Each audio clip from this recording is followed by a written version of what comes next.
जय यीशु। पुनः मैं आप लोगों का स्वागत करता हूँ। आज का पाठ हम लोग सुनेंगे संत लूकस अध्याय 8 पद संख्या 26 से 39 तक। वे नाव से उतरकर गिरासेनियों के प्रदेश पहुंचे, जो झील के उस पार गलीलिया के सामने है। ईसा ज्यों ही भूमि पर उतरे, उस नगर का एक अबदूत ग्रस्त मनुष्य उसके पास आया। वह बहुत दिनों से कपड़े नहीं पहनता था और घर में नहीं मकबरों में रहा करता था। वह ईसा को देखकर चिल्ला उठा और दंडवत कर ऊंचे स्वर से बोला, ईसा, सर्वोच्च ईश्वर के पुत्र, मुझसे आपको क्या? मैं आपसे विनती करता हूँ कि मुझे ना सताइए। क्योंकि ईसा अशुद्ध आत्मा को उस मनुष्य से निकल जाने का आदेश दे रहे थे।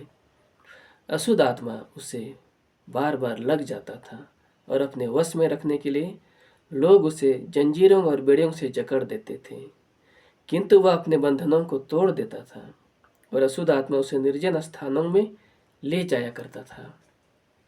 ईसा ने अबदूत से पूछा, तेरा नाम क्या है?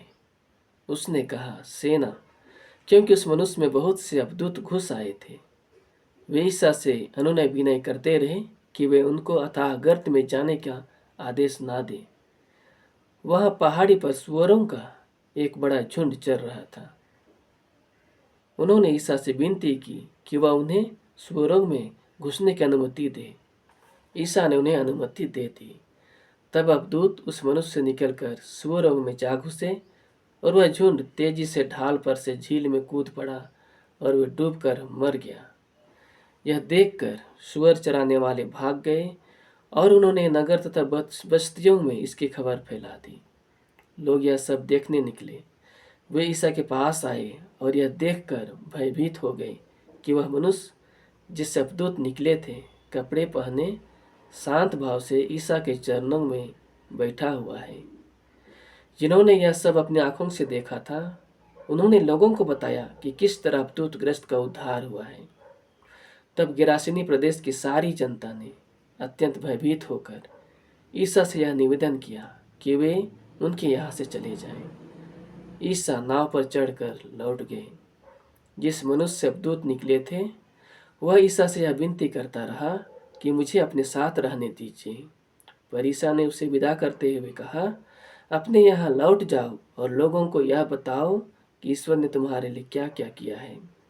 वह जाकर सारे नगर में यह सुनाता फिरता रहा कि ईसा ने मेरे लिए क्या क्या किया है। यह प्रभु की वाणी है। ईश्वर को धन्यवाद। कृष्ण में प्यारे माता पिता, भाई बहनों एवं छोटे बच्चों, आज के पाठ के द्वारा प्रभु अपने प्रेम को प्रदर्शित करते हैं। चाहे हम एक ही क्यों ना हो, प्रभु हमसे प्रेम करता है। एक मनुष्य के लिए भी प्रभु वहाँ भी पहुँच जाते हैं जहाँ शायद कोई पहुँचना नहीं चाहता। कि किस प्रकार गिरासिनी प्रदेश में एक अबदूत ग्रस्त मनुष्य को प्रभु चंगाई देते हैं और उसके लिए प्रभु नाव पर चढ़कर अपने शिष्यों के साथ जाते हैं। उससे पहले यह इस पाठ से पहले जब वह नाव में चढ़े थे तो उस जहाज उस नाव में आने समय तूफान आता है, भारी तूफान आता है और नाव डूबने डूबने को हो जाता है। अर्थात जब कभी हम अच्छे कार्य करने जाते हैं तो उस कार्य करने से पहले बहुत सारी समस्याएं हमारी ज़िंदगी में भी आती हैं। उसी प्रकार जब प्रभु यीशु मसीह इस अबदूतग्रस्त मनुष्य को चंगाई करने के लिए जा रहा था, छुटकारा देने के लिए जा रहा था, तो उनके जीवन में भी बाधाएं आती हैं। और जब प्रभु उस नाव में सो रहे थे तब तूफान आता है और उनके शिष्य उन्हें जगाते हैं और कहते हैं, गुरुवर उठिए, हमें बचाइए क्योंकि हम डूब रहे हैं। तब प्रभु ईश्वर उठकर उस आंधी को शांत कर देता है। इसी प्रकार हमारे जीवन में भी जब हम अच्छे कार्य करने जाते हैं, प्रभु के कार्य करने जाते हैं, तो हमारे जीवन में भी बहुत सारी आंधियाँ, तूफान, समस्याएं आती हैं कि किस प्रकार प्रभु यीशु मसीह उस मनुष्य को जिसके अंदर हजारों अबदूत घुसा हुआ था और उस मनुष्य को जकड़ा हुआ था, उसका उद्धार करने के लिए, उसका छुटकारा देने के लिए जाता है, उससे पहले उन्हें परीक्षाएं आती हैं। उन परीक्षाओं में वे प्रभु पास होते हैं, क्योंकि वह परमेश्वर सर्वोच्च परमेश्वर है, सर्वोच्च परमेश्वर का पुत्र है, और वह आंधी तूफान को शांत करता है। और शिष्य अचंभित में पड़ जाते हैं कि यह मनुष्य कौन है जो कि इनके बातों को आंधी तूफान भी मानते हैं, और वे आश्चर्य करने लगते हैं।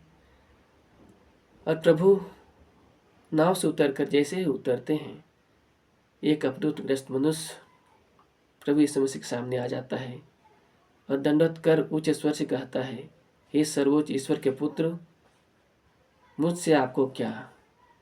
आप सर्वोच्च ईश्वर के पुत्र हैं, मुझे मत सताइए। क्योंकि यीशु मसीह उस अवधूतग्रस्त मनुष्य को डांट रहा था, और वह उसे बार बार निकल जाने का आदेश दे रहा था। तब प्रभु यीशु मसीह उस अवधूतग्रस्त मनुष्य से पूछता है, उस अवधूत से पूछता है, तुम्हारा नाम क्या है? तब वह अवधूत बोलता है, मेरा नाम सेना है, क्योंकि उसके अंदर बहुत सारी अवधूत घुसा हुआ था, और वह इस कारण वह मकबरों में रहा करता था। लोग उसे जंजीरों से बांध देते थे, लेकिन वह जंजीर को तोड़ देता था, क्योंकि उसके अंदर बहुत सारी शैतानी शक्तियाँ थीं, और वह शैतानी शक्ति उन जंजीरों को तोड़ देता था। लोग उससे डरते थे, भयभीत होते थे, और उनका जीवन नरकीय हो गया था। लेकिन प्रभु यीशु मसीह उस मनुष्य को बचाने के लिए, उस प्रदेश को बचाने के लिए वह जाता है, और वह अवधूत को डांटता है। लेकिन वह अवधूत प्रभु से अनुनय भी नहीं करते हैं कि मुझे मत सताइए, मुझे अथाह गर्त में मत जाने दीजिए। वहाँ पर एक सुअरों का झुंड, विशाल झुंड चर रहा था। तब अवधूत ग्रस्त मनुष्य ने कहा, अर्थात अवधूतों ने कहा कि हमें इन स्वरों में घुसने दीजिए। तब प्रभु यीशु मसीह उन्हें आदेश देते हैं, और वह अवधूत उन स्वरों में घुस जाता है, और वे स्वर तेजी के साथ समुद्र में घुसकर मर जाते हैं। तब सुअर चराने वाले बहुत ही भयभीत हो जाते हैं, और यह बात उस प्रदेश में, गिरासनी प्रदेश में फैला देते हैं। और वे देखते हैं कि किस प्रकार वह अवधूतग्रस्त मनुष्य अच्छा हो जाता है, और कपड़ा पहने प्रभु यीशु मसीह के समीप एक स्वच्छ निर्मल मनुष्य के समान बैठ जाता है। और इस प्रकार प्रभु यीशु मसीह ने उस मनुष्य के जीवन में बहुत सारा चिन्ह चमत्कार करता है, जो कि कई समय से वह अवधूतग्रस्त मनुष्य जीवन व्यतीत कर रहा था, उनका जीवन नारकीय हो गया था। लेकिन वहाँ के लोगों ने इस चिन्ह और चमत्कार को देखकर भी वे दुनियाई चिंताओं में खोए रहे कि उनका सुअर मर गया, लेकिन वे ये नहीं सोचे कि वह मनुष्य का जीवन किस तरह से नारकीय था, जिसके अंदर हजारों लाखों अवधूत निवास करते थे। लेकिन प्रभु यीशु मसीह ने उस मनुष्य का उद्धार किया, और वे बड़े डर कर भयभीत होकर यीशु मसीह के पास लौटे और कहे, अनुनय विनय किए कि स्वामी आप हमारे यहाँ से चले जाइए। तब प्रभु उनके अविश्वास को देखकर नाव से चले जाता है। तब वह मनुष्य प्रभु यीशु मसीह के पास आकर कहता है कि गुरुवर, मुझे भी अपने साथ ले चलिए। लेकिन प्रभु यीशु मसीह कहते हैं, तुम हमारे साथ नहीं जाओगे, बल्कि तुम अपने प्रदेश में लौट जाओ, और जो कुछ तुम्हारे लिए मैंने किया है, परमेश्वर ने किया है, उसको तुम बताओ कि तुम्हारा जीवन कैसे था। हाँ मेरे प्यारे भाई बहनों, आज हमसे प्रभु यही उम्मीद करते हैं कि प्रभु जब हमारे जीवन में चिन्ह और चमत्कार दिखाते हैं, हमारे जीवन के हर एक समस्याओं को दूर करते हैं, प्रभु यीशु मसीह के नाम से हमारे जीवन में उद्धार होता है, तो हमें भी आवश्यकता है कि उस मनुष्य के समान हम प्रभु का अनुसरण करें, और प्रभु ने हमारे लिए जो कुछ किया है उन सभी बातों को हम और लोगों तक बताएं और प्रभु का प्रचार करें। तो आइए भाई बहनों, हम प्रभु से प्रार्थना करें कि प्रभु हमें शक्ति सामर्थ प्रदान करें, ताकि हम भी प्रभु के वचन को, प्रभु के प्रेम को दुनिया तक बांट सकें। तो आइए हम प्रार्थना करें। हे सशक्तिमान परमेश्वर, आज के दिन के लिए पुनः धन्यवाद करते हैं पिता।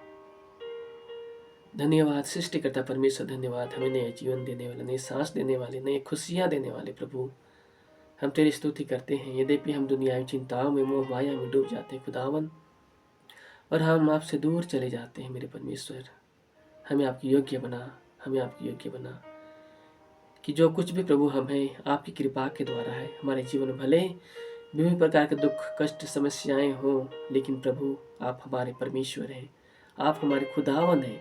हमारे जीवन में भले ही बीमारी हो, रोग हो, चिंता हो, पीड़ा हो, लेकिन प्रभु हर चीज़ पर प्रभु आप अधिकार रखते हैं और आप सच्चे परमेश्वर हैं। हमें उन सभी घटनाओं, चिंताओं, बीमारियों से छुटकारा देने के लिए प्रभु आपके पास समर्थ है। हम विश्वास करते हैं प्रभु कि किस प्रकार प्रभु आप उस गिरासनी प्रदेश में प्रभु आप चाहते हैं और उस मनुष्य के लिए उद्धार बनते हैं, उस मनुष्य के लिए चंगाई देते हैं, उस अवधूत ग्रस्त से उन्हें छुटकारा देते हैं। उनका जीवन जिस तरह से नारकीय बन गया था प्रभु, आज इस धरती संसार में अनेक लोग प्रभु अपने जीवन में विभिन्न प्रकार के पीड़ाओं, कष्टों और समस्याओं में जीवन जी रहे मेरे परमेश्वर।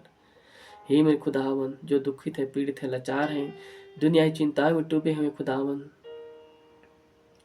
उनके जीवन में विभिन्न प्रकार का दुख तकलीफ कष्ट है परमेश्वर, वे शायद प्रभु आपसे दूर हो गए हों, आपके वचन से दूर हो गए हों और वे सोच रहे होंगे खुदावन कि हमारे जीवन में इतना दुख कष्ट पीड़ा रोग बीमारी समस्याएं क्यों हैं।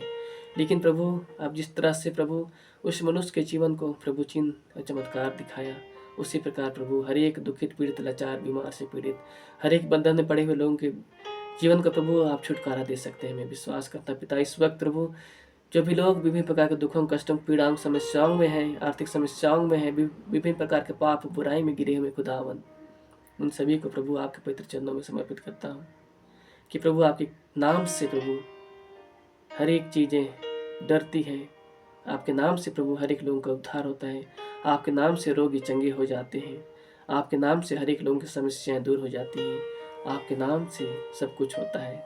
हे मेरे परमेश्वर, मैं हर एक समस्याओं से डूबे हुए लोगों को तेरे पवित्र चरणों में समर्पित करता हूँ। पाप के बंधन में, बुराई के बंधन में, आर्थिक समस्याओं के बंधन में, बीमारी के बंधन में, गलत रिश्ता गलत संबंध के बंधन में, बेरोजगारी के बंधन में पड़े हुए सभी लोगों को प्रभु में समर्पित करता हूँ। दुख कष्ट पीड़ा समस्याओं के बंधन में पड़े हुए हर एक लोगों को समर्पित करता हूँ प्रभु, कि आपकी दया आपकी कृपा से आपके पिता नाम से पिता हर एक के जीवन में उद्धार होने पाए। जिस तरह से प्रभु गिरासेनी प्रदेश के इस मनुष्य अवधूतग्रस्त मनुष्य का प्रभु आपने उद्धार किया, उसी प्रकार प्रभु आज इन सभी मनुष्यों का प्रभु उद्धार कर। प्रभु इस समय मसीह में विश्वास करता पिता, आपके पवित्र नाम से यह हो रहा है, क्योंकि प्रभु आपका वचन कहता है तुम जो कुछ भी प्रार्थना में मांगते हो विश्वास करो कि वह तुम्हें मिल गया है, वह तुम्हें दिया जाएगा। प्रभु मैं विश्वास करता हूँ कि आपके नाम से मैंने जो कुछ भी मांगा प्रभु आपने उन सभी लोगों को दे दिया है। यह प्रार्थना मैं प्रभु यीशु मसीह आपके पवित्र नाम से मैं चढ़ाता हूँ, आमीन। प्रभु यीशु मसीह आप लोगों को अगुवाई करें ताकि आप उनके वचनों के अनुसार अपने जीवन को समर्पित करें, और जिस तरह से उस मनुष्य ने अपने जीवन में जो चिन्ह चमत्कार हुआ उन बातों को वह अपने प्रदेश में बांटने लगा, फैलाने लगा।